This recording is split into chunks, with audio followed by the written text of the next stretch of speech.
ইহুদি নাস্তিকদের দালাল ছাড়া মুসলমানদের বাচ্চা হতে পারে না। চিল্লায় বলেন ঠিক না? এজন্যই মুসলমান আমরা যুবকদের ধারা ইসলামের শুরু যুগে যে উপকার আল্লাহ পাক রব্বুল আলামিন নিয়েছেন, আজকেও যদি যুব সমাজ ইসলামের পক্ষে কথা বলে, ইসলামের জন্য জীবন দিতে তৈয়ার হয়ে যায়, কোন রাম আর বাম বাংলার জমিনে উলামায়ে কেরামের সাথে যদি থাকে, কোন নাস্তিক মুরতাদ আজকে আলেম সমাজকে কারারুদ্ধ করতে পারবে না।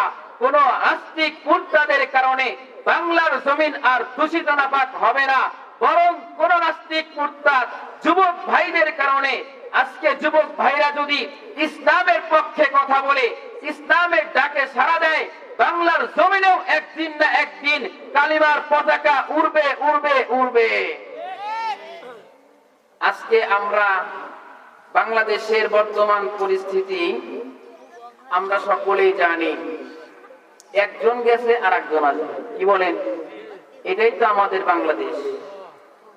তো আলহামদুলিল্লাহ, আল্লাহ পাক রব্বুল আলামিনের মেহেরবানিতে আমরা বিগত 16 বছরে যে নির্যাতন আমরা দেখেছি, এটা তো মানুষের চোখেই দেখা।